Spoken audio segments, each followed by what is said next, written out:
I put this kid on a carnivore diet, which he wasn't even able to really do full on. He was still having cheats and he was mostly eating meat, but he'd have some rice or snacks or something like that every now and then, but mostly meat. And his testosterone level went from just barely over 100 up to 400 in 2 months. So his testicles hadn't failed.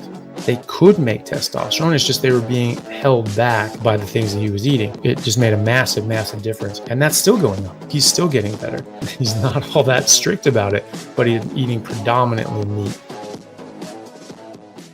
Jeff Stone, thank you for the super chat. Started testosterone replacement therapy in 2022 with T level of 200 to 300 nanograms per deciliter. Symptoms like erectile dysfunction, low energy actually got worse. Started keto carnivore this December, down from 200 pounds to 165 pounds, came off TRT cold turkey. That is awesome. That is so great to hear, Jeff.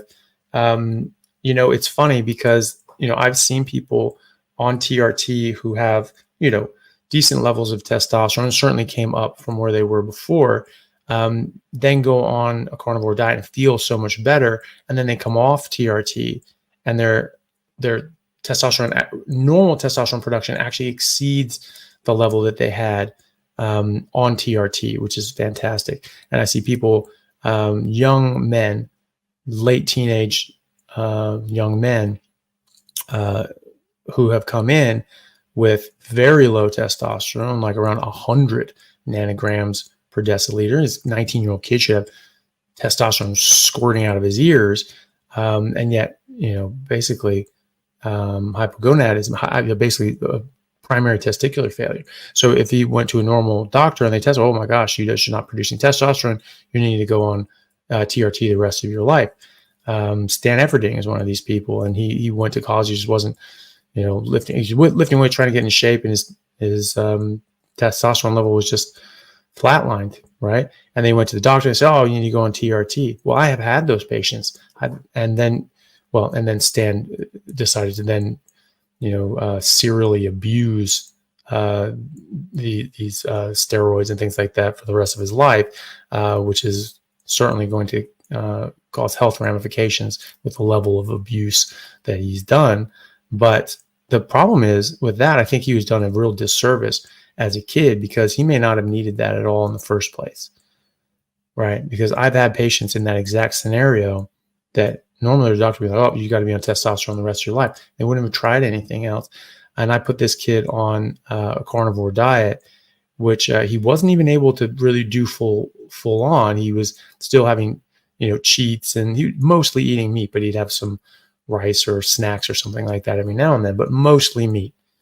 And his testosterone level went from just barely over 100 up to 400 in 2 months, right? So his testicles hadn't failed. They could make testosterone. It's just they were being held back by the things that he was eating. And so it just made a massive, massive difference. And that's still going up. He's still getting better. And he's not all that strict about it, but he's eating predominantly meat, and he's mostly eating meat most days. And so that's really great. It's great to see you do so well and do so much better and just get healthier and come off the medications. That's exactly what we want to do. You said you had like over 100 of your patients in the carnivore diet and you're getting blood tests for them. In terms of testosterone increasing the carnivore diet, and maybe in more than men, have you seen any crazy like testosterone transformations, like double or triple? Or, yeah. Well, one guy who was like 65, and his like slammed up. So we look at different reference ranges. You look at just the normal reference range. You're looking at the average for that population, right? That's why reference ranges change in every location, or even every lab in the same city, because basically the first 2,000 people that walk in the door every year, that becomes their reference range, right? So that's normal, right? But who goes against blood tests? Usually people who are sick and they're trying to find something out, and so that's not a good marker. And when you look at the fact that anywhere from like 88 to 93% of the population is metabolically unhealthy, why are we trying to see where we stack up in the population? I want to look at what my patient's bloods are compared to someone who's healthy and in the prime of life. And so we look at a different set of ranges that normally you would see someone in their mid 20s, male and female, that would that are healthy, that are metabolically healthy, don't have any medical issues, and what are their ranges, right? So we look at that as sort of a range of healthy young adults. And so when you look at that, testosterone is a very different range, and sort of between like 600 and 900 is a good range for testosterone in men in Australia. And I've seen guys. This one guy, he was like 65, and he probably had testosterone probably around 300, and it just slammed up, and he was just like he was like close to 900, right? And it just like went woof up to the upper. How long? How long? About 3 months. Yeah. Yeah. Wow, that's And insane. so, yeah, it was like this guy was juicing or something like that, but he wasn't on anything. He wasn't on any. I don't like putting people on hormone replacement therapy unless they've been on carnivore for, at least 3 to 6 months, and we see where their hormones shake out. I mean, putting people on, bioidentical hormones is, I don't think there's a problem with that per se. But I also don't think it's really that necessary when you get someone on a carnivore diet. You generally see most of their hormonal issues correct themselves. And then even if it's not, exactly what you'd see in a 25-year-old, they still feel great and their bodies are still working wonderfully. So they tend to not even want it or need it. So this guy, yeah, he jacked up to like nearly 900, which is like the upper range for like, a really healthy 25-year-old. And he was funny. He was just like, I just have so much energy. Like all I want to do is work out and like, do stuff with my wife. And he used, more vulgar terms than that. And it was quite funny how this guy was like, he's going through puberty again. You see him just charged up with energy. So, he felt really great. Generally we see probably around 30 to 40% bump in testosterone in about 3 months. That's generally what we see. Yeah, it's huge. It's very big. And the thing is too, is it's not just the total, cholesterol or the total testosterone numbers that are changing, but your body's ability to utilize testosterone changes as well. Your DHA, so your dihydrotestosterone, DHT, ratios change as well. It's a more bioactive form of testosterone. So those levels will improve. And also your testosterone receptors improve as well, and even just from and how your body just utilizes these things improves, right? So carnitine, there've been studies showing that increased carnitine consumption can actually increase the number of testosterone receptors on your cells, right? So for the same amount of testosterone, you're getting a bigger effect, right? Wow. So carnitine is in a lot of animal products, but there's a ton of it in red meat. And so, a lot of people, when they go back to carnivore, a lot of them are eating red meat. They're focusing on ruminant animals and red meat. That's the first one we drop when we go vegetarian or just try to change our health in the last 50 years, because they said, cholesterol is bad, saturated fat is bad. Red meat has a lot of saturated fat and cholesterol. So they reduced that down. And actually, like chicken mostly has replaced that. So, total amount of meat that we've been eating hasn't really changed too much, but the kinds of meat has changed dramatically. We reduced our red meat consumption significantly, and that's something that people tend to go back to when they start doing this. They find that they feel much better on red meat. I almost exclusively eat red meat. About 99% of what I eat is just beef steaks. This is about optimization. We're not saying we need absolutely more of this. We're trying to get our bodies physiological for our systems. We're not trying to get super, at least I'm not trying to get super physiological, or I don't encourage that in people either, because you can get, just as many problems from doing that as you can from not having enough.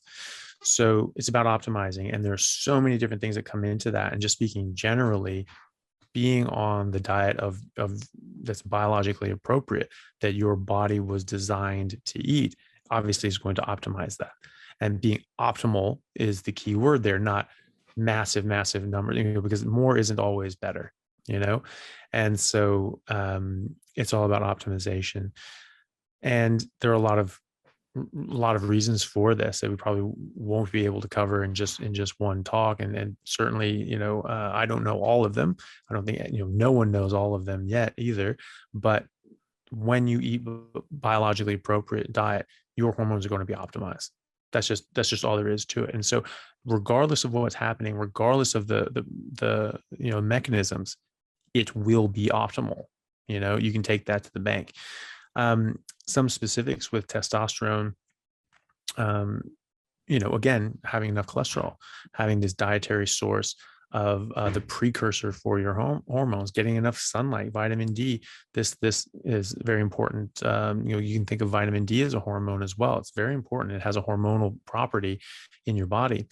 But then there's just simple things. So even people that aren't doing keto or aren't doing carnivore, you can actually increase your testosterone and your human growth hormone, which is very, very important for multiple different processes in your body. And it's one of those things that you have like in these anti-aging clinics where they optimize hormones and optimize health so that people sort of look younger, feel better. Growth hormone is a major component of that. A very simple way of increasing your growth hormone and your testosterone in men, even if you're, and probably especially if you're eating a standard American diet or standard Australian diet, is just by fasting, doing fasts, and doing even just intermittent fasting. If you just go into like an intermittent fast with like an 8-hour window, or you can eat throughout the day and you basically eat on alternate days. So you just some form of some pattern of fasting. Yep.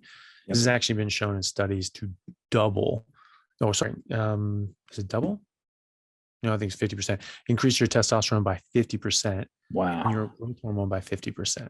So that's quite amazing. And that's, that you may have diminishing returns because those studies are done with people that are just eating, a standard Western diet, right?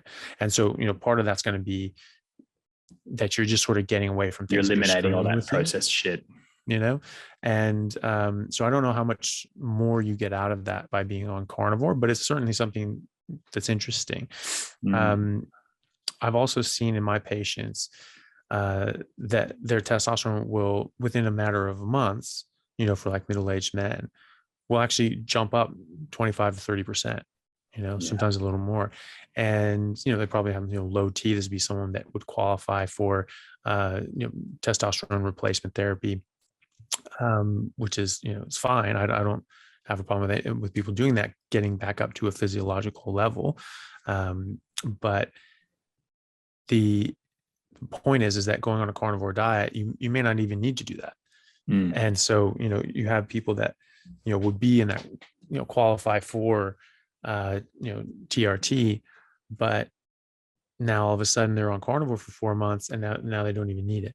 And their body's just making, banging away with testosterone. You have more carnitine, so your body's utilizing it more efficiently, and people feel great, And doing it, like doing it naturally and making your own is always going to be a better solution, right? Yeah, I would say so. Surely. I mean, yeah. And, because the thing is that,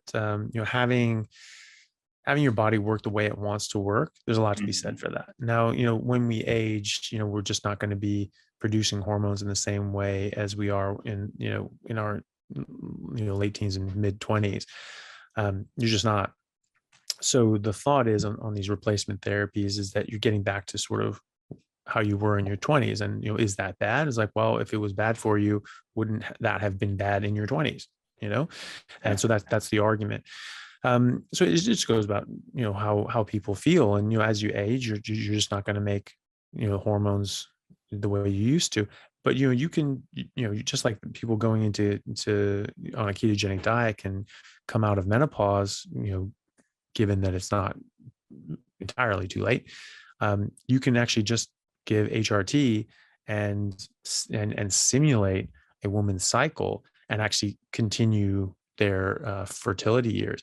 When I think in the 90s, there was a lady who did this with hormone replacement, and very specifically so that she could get pregnant. She was 63. Wow. So but this was completely done with exogenous hormones.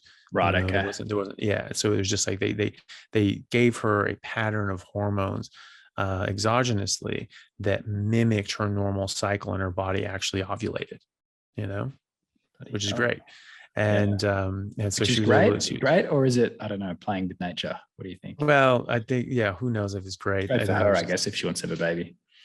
Yeah, it was. Yeah, I mean, it's great in that sense, but I don't know if it turned out great because she's 63, and that's pregnancy is tough, childbirth is tough, and so I actually never heard the end of that story. I don't actually know if the pregnancy went well, or if something tragic happened. Yeah, hopefully. Yeah. But yeah, so that's just the power of these hormones. So you're not going to be making hormones in the same way, and so some people want to get back up to physiological. I get asked all the time if I take that stuff. I don't, definitively fucking don't. And you I mean, you don't take TRT or anything like that? No, man. I mean, I don't even take aspirin. Natural ass. Yeah. So no, I mean, I don't. I mean, the only thing that I would take every now and then is if I'm not getting outside, because I'm in the hospital before dawn and I'm leaving after dusk, and sometimes that's every single day for weeks. And so if I'm not getting out into the sun, where am I getting my vitamin D from? I'll get it from butter. I'll get it from animal fat, but I won't necessarily get as much as my body would like. And so, when I feel that I'm sort of just not getting enough sunlight, I'll take some vitamin D, just because it's good to have. And we're not living natural lives really, and so like normally I'd be outside doing things, all day, but I don't have that luxury at the moment. So that's really all I'll take, and then if you're feeling like you're getting sick or you want to boost your immune system, you can take some zinc or some magnesium or some vitamin C and vitamin D certainly. And so, I haven't really been sick in years, but if I'm sort of around a lot of sick people and people sort of don't, I might just take some of those things just to bump it up. But all my levels have always gotten in check, have always been normal. Magnesium, zinc, and vitamin D. And as you say, this is sometimes when things aren't quite right lifestyle wise. Yeah. And some vitamin C as well, but not all that much. C. You don't need to take that much. So that's sort of a cocktail that's sort of become popular in some medical circles to do with COVID when that started being a thing. And there were studies actually even published by the CDC that if you get your vitamin D level above a pretty normal level, the mortality rate effectively goes to 0. That's published by the CDC. You can look that up. And then if you basically get double that, up to a high normal sort of level of vitamin D, the morbidity rate of the coronavirus effectively goes to 0. So you don't even get any like long COVID or any sort of serious long-term side effects. Dude, I'm so glad we had the whole world shut down for 2 years because of this thing. Yeah, just because people didn't want to get out in the sun, and so that's what people were actually commenting on it and saying that instead of a flu season, they're thinking of it more as a low vitamin D season. Oh my God, man. Vitamin D is so important for your overall health and immune health that when you don't have enough of it, it won't work properly and you won't be able to fight off illnesses as well. Well, on the COVID stuff, I've got some firsthand experience because we may have contracted COVID, and certainly a couple of my friends have, and taking a little cocktail of quite natural vitamins and things you can get over the counter, like just you don't need a prescription, including a mega dose of vitamin D, better in 24 hours from this thing that shut down the world for 2 years. So if anyone wants the cocktail that I got from my friend, message me and I'll send you a screenshot with what's in there. It freaking works. Yeah. Yeah. Well, and that's one of the things that, they'll give in hospitals as well. In the places that do well with this, because some of the times they're giving medicines that don't work. It's all just ad hoc. People are just treating this in very different ways. They're and they're having very different results as you would expect. But a very common cocktail for active COVID, or just to try to stave it off if you're around sick people a lot, is, the vitamin D, zinc, magnesium, vitamin C, and that seemed to work really well, in specific doses. But it's very hard to take too much vitamin D. There are case reports of people taking hundreds of thousands of units of vitamin D a day for months, just because they were dumb. I don't know. You have to take so much to do that. Just like half a handful of pills, so I don't know why it got COVID bad. Well, it wasn't during COVID. It was before, but they had actually no discernible side effects from it. So, I'm sure there are. Eventually, water will kill you, but from drinking water, obviously drowning will kill you right away. But but just from consuming and imbibing water, you'll die eventually with about 50 gallons worth. But vitamin D at some point would almost, beg your belief if it wasn't toxic at some point. But whatever that toxic point is, it's way out there, because there are people taking way too much vitamin D for way too long, and they're not having problems. They're still kicking. And so other things you can have more of a problem with. But so vitamin D is a massive one, and you should think of that as a hormone. It is a hormone, and it's a precursor to hormones. And so, this is something that's very, very important for your overall health and your immune health. So not getting outside and then covering yourself with sunscreen, probably not a good idea. Yeah. Well, if, as you said in the plants are trying to kill you episode, there are certain things like photosensitizers in plants in certain plants that will make you more sensitive to UV light, will make you burn more easily, and make that burn be more damaging to your DNA and potentially precipitate cancer or other sorts of skin damage, and down the track cause more problems. So, we know that. And when you're not eating that sort of stuff, your body's going to be much more healthy. Your skin's going to be much more healthy. It's just going to look more healthy as well. It's going to be softer. It's going to be, thicker, firmer collagen, and it's just going to be nicer, more youthful skin. And it's going to hold up better in the sunlight. I mean, animals live outside. We're animals. We didn't evolve in a box, and we certainly didn't evolve in the building. The sun's good for you. But if you are eating things that make you sensitive to sunlight and cause damage, it's still good for you. It's just that the plants are bad for you, and the plants are screwing with a natural, healthy process. The sun didn't all of a sudden become unhealthy. It's the plants that are unhealthy and using something healthy to screw with you. But sunlight's actually still good for you. Yeah. So you only need the sunscreen because you're eating the plants. And it's a bit like what we were saying with the estrogen before. It's like you only need the tofu and the soybeans because your estrogen is all over the place. It's not root cause stuff. Question for you. So now that I'm 30 and I'm starting to think about my testosterone, when I optimize my testosterone, which I think I'm pretty close to doing, because I go out in the sun, I eat a lot of steak. I'm basically carnivore. What can I expect? Like, what are the benefits of having optimized testosterone? Oh, well, you'll have, more, muscle bone density. You'll have, more mental clarity. You'll have more energy. You'll have more, obviously, sexual vigor and drive. And that again is just a marker of health, and, virility is just a marker of health in general. So it can have a lot of benefits, and just basically you will feel better physically and mentally, and you'll be able to perform better. You'll be able to perform better, mentally as well as physically. And then, those physical actions that you do, you'll get more out of it, because your body's being signaled, to grow and respond in certain ways with that testosterone, which is why people take testosterone. Yeah, exactly. Very simply.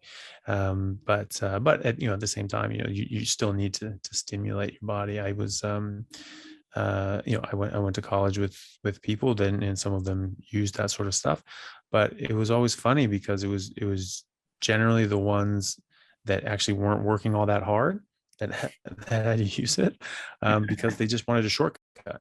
And, they had like, myself and my friends who we put in a lot of work in the weight room and on the rugby field to really, really push ourselves and really get the most out of our bodies.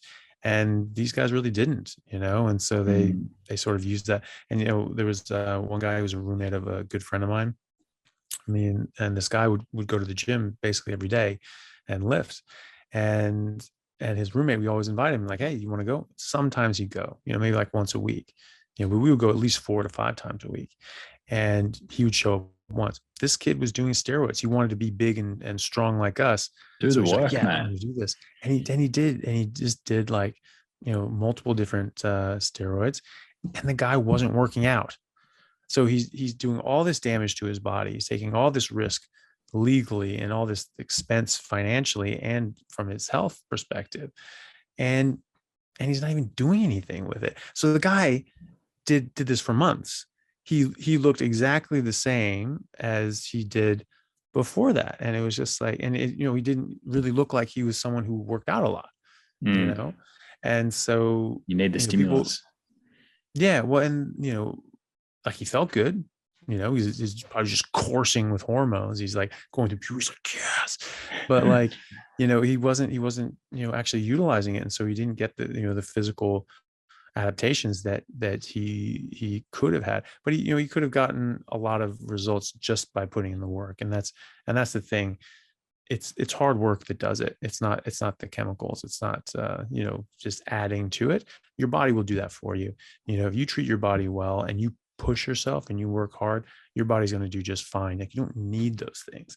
At a certain point, we're not really going to make these things. And so if you feel better and you have more energy and you're happier like that, you go for it. Like, I don't have a problem with people doing that to physiological levels. I think you hurt yourself when you go past that, but to physiological levels, like, go for it. But, you need to actually put in the work. And and that's another thing too, just exercise will increase your growth hormone and testosterone. You're just stimulating your body to work. You get busy living or you get busy dying. When these processes aren't needed anymore, your body will shut them down because it's efficient. It's trying to conserve energy. Why would you expend so much energy and so many resources in your body for something that you just don't need? Your body's not just going to say, like, just build the hell out of your pecs unless you are stimulating it to. Your body heals and grows in lines of stress. And so this goes for bone mineral density as well. If you're putting stress on the bone, it's going to form new pieces of bone to support in those directions, Yeah. And so in fact, actually, Dr. John Jaquish, who did the I listened to that. That was a really good chat. Oh yeah, I should go and check out this interview. Yeah. Well done. So he actually one of his early inventions was something to help with osteoporosis. Because his mom had osteoporosis, and he's like, okay, how do I fix this? And it's basically just putting pressure on your bones, and it's just it's compressive pressure. You just hold yourself there, and you're just pushing, and your bones are getting stressed in a certain direction, and so they're stimulated to grow and reinforce themselves. That's how your body works, And when you don't do that, your body's just gonna be like, right, we don't need these here. We're gonna take them down for scraps. So, and that'll happen at any time. So you just need to put in the work, and that will stimulate growth hormone, that will stimulate testosterone. And so one of the easiest ways to bump up your growth hormone is to do a heavy workout. Like a heavy leg day will actually give you a hit of growth hormone that's similar to that, which we be giving people exogenously once they, run out, and need supplementation. Just do a heavy leg day. And you'll get the same hit of growth hormone, So it's very powerful, and that's that's definitely one to remember is resistant exercises. You will fundamentally better your hormonal system. Yeah, absolutely. So it's not just nutrition. You still need to move your body. You need to put it under stress. You need to do the resistance work. I suppose one out in the sun. Yeah. Everything. Out in the sun. Yeah. I mean, one big benefit of carnivore that I found is that it is easier to train. So you've got more energy. And if you've worked all day and then you still want to get a workout in, you can, because you're not crashing. And you can train for longer. Like you've got lots of great, experiences where you've just trained and trained and trained when you've been, strict carnivore like you are now. So yeah, you still need to train, but training is more pleasurable. There's less inflammation in your body, so it doesn't hurt as much. There's less like arthritis, sore knees, all that sort of thing. It's more enjoyable. Yeah, no, it definitely is. And, when I talk about our metabolism being optimal when you're on a carnivore diet or even ketogenic diet, you're going to be in the optimal metabolic state. You're going to be in our primary metabolic state. That's what I argue. We call it a fed state and a fasting state. I think that's completely wrong. People have listened to this stuff before. I've mentioned it before, but the fed state, I think, is just actually a pathological defense mechanism to protect yourself against high blood sugar, and then you correspondingly increase your insulin to just get this stuff the hell out of there, so you're not killing yourself with blood sugar. And then that high insulin and the responding sort of issues from that are all going to screw you up in a number of different ways.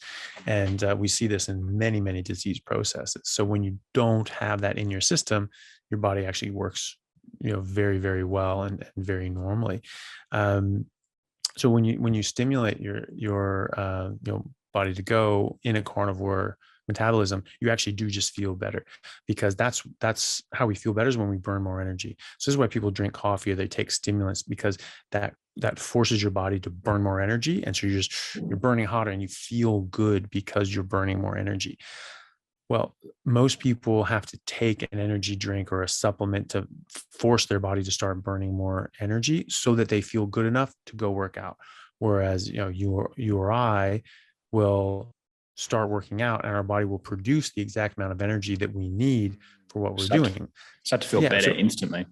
Yeah, you do. And so you feel better because when you start working hard, because when you start working harder, your body starts producing and burning more energy. And you feel better because you're burning more energy. And so that makes you want to work out harder because you feel better and better and better and better. And so it's this positive feedback loop, and you just feel great. So you actually feel good during the workout, not just like you're killing yourself in the gym and you're like, oh, I hate this. But then you leave and you go like, yeah, I'm glad I went. I feel great as I'm doing it. I went to the gym probably for the first time in a number of weeks since I was on vacation. But I just wanted to get like a good leg day in. So like the old school bodybuilders like Serge Nubret and others, they would do this thing. They were killing it. Where like, if they're doing upper body, they would do like, someone would do like 8 sets of 8. And so you do like 8 where it's hard to do, but then like to where you go, you keep doing it. And then where 8 becomes really, really difficult. But for upper body stuff, you only give yourself 30 seconds rest, because the point is you really, really want to just drive blood in there and get those things stimulated. And so I was sort of doing that, and you do wear yourself out quicker. Like I can just sort of keep going if I give myself enough rest, like a couple minutes, and my body replenishes its glycogen. I can just keep going. But it's sort of interesting to really wear yourself out like that by not giving yourself enough rest. And then on legs, they would only give themselves a minute. So it was just 60 seconds rest between, a heavy set of legs. Sometimes you don't catch your breath, by then. So I was doing this, and I was doing heavy legs, and I was sort of doing sets of 12. And so I ended up doing 8 sets of 12 with just a minute rest in between. And like it was going, like I was definitely feeling burn on my legs and my glutes. And I finished that up, and it was a tough workout, and I felt great doing it. I really liked it. Normally, when I hadn't done legs in months, probably, I'd just be crippled right now. I would not be able to sit down. I'd just be like in agony. I wouldn't be able to walk properly. I feel fine. There's actually no problem. Like I definitely feel like my legs are saying like, yeah, we worked a lot. We need to heal here, but they don't hurt. They're not sore. They're not stiff. And so, that is fantastic. And you just, that little thing, you feel better during your workout, but also you don't have the same recovery and pain and agony that you get after your workout, which I think is amazing. Yeah, the fast recovery. It means you can train every day. It's not like, some people go to the gym once a week to do legs. You can literally do some form of legs every day, which is awesome. Yeah. So think about how much better your results are going to be and how much more you're going to enjoy working out if you know you can push it, get a heap of blood flow, and the next day, good to go. Yeah. And that's it. Because a lot of people get, quite nervous about, exercising because they're like, well, I haven't worked out in a while. I don't want to be sore. Well, you don't have that problem anymore. My dad was telling me he had a friend of his who was older than he was, sort of like, late middle age, and he wanted to get back in the gym, and he went to a personal trainer and said, hey, look, I haven't worked out in a long time. Just go easy on me. I want to ease into this. I want to get going, but just ease into me. And the guy like really just pushed him. There was like a drill sergeant sort of guy. And he was just, his whole body just like couldn't get out of bed the next day. He's like, yeah, screw that guy, and he never went back because, he was so sore. That doesn't exist if you don't eat this crap.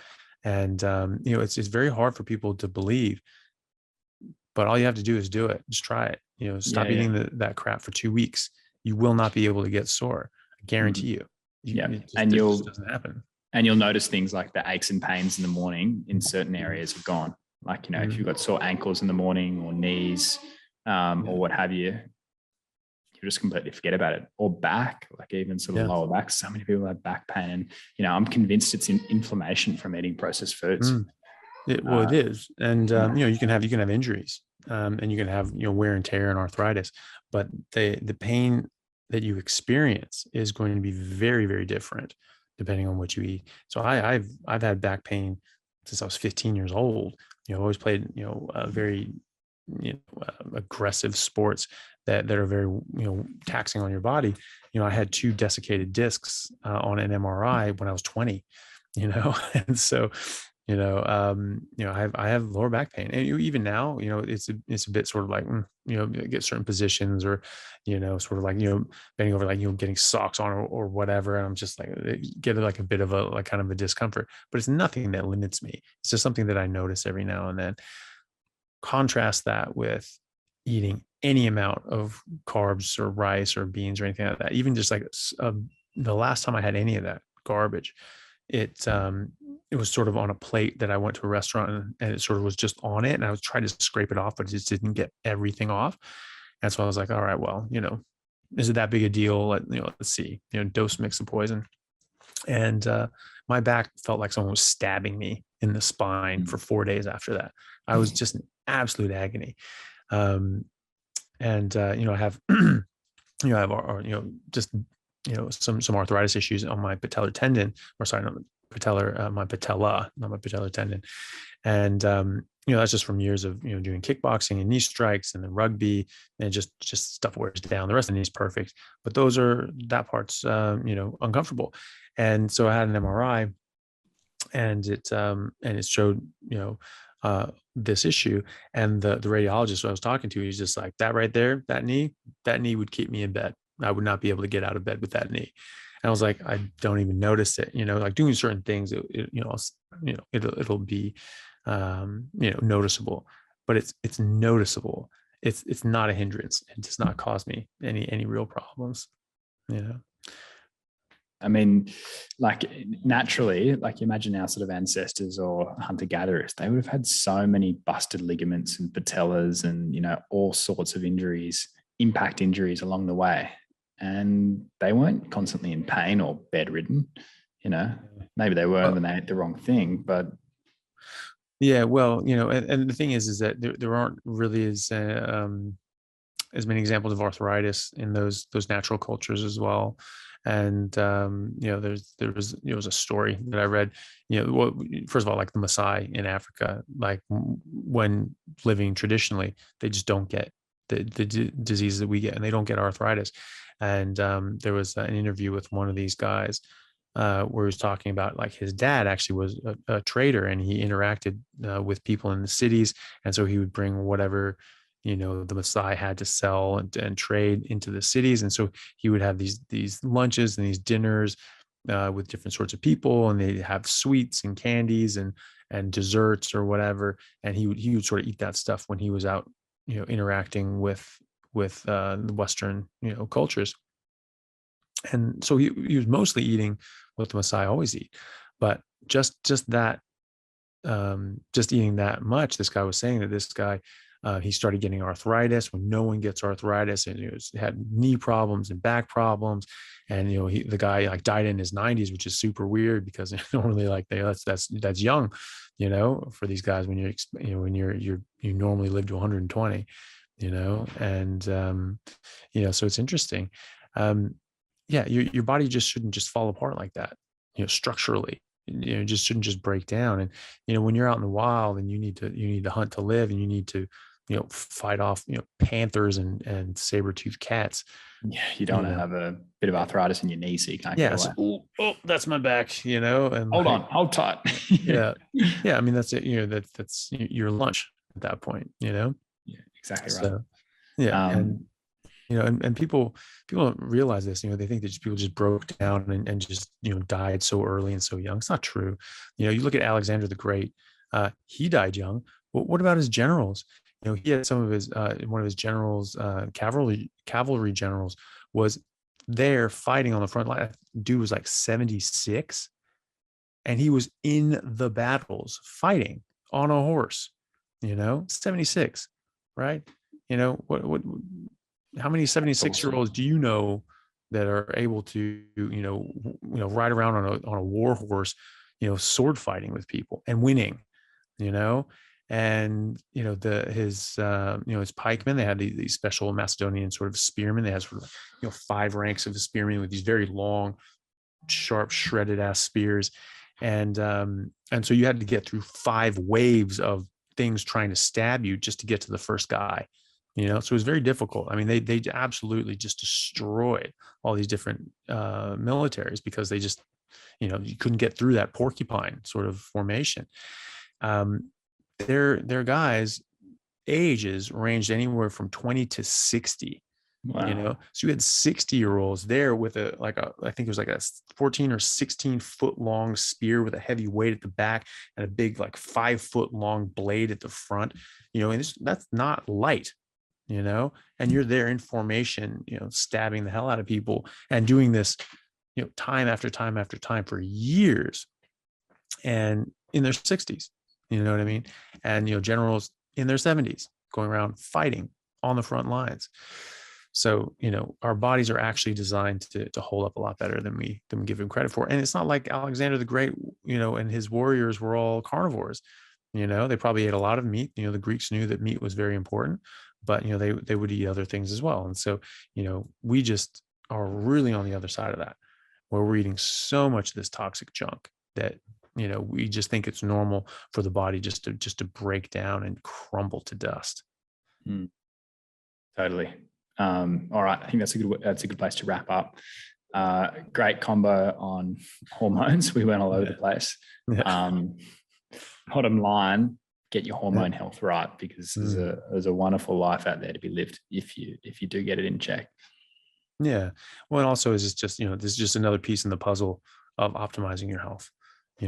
Your health is going to be optimized if you're eating optimally and you're giving your body exactly what it needs to run optimally, and you're not introducing a lot of harmful substances that are going to detract from that.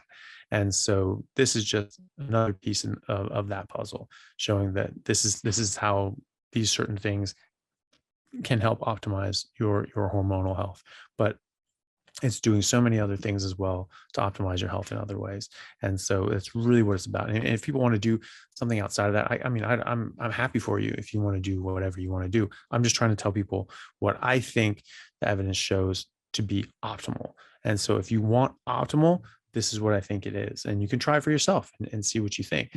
That's how I feel the best. And so that's what I do.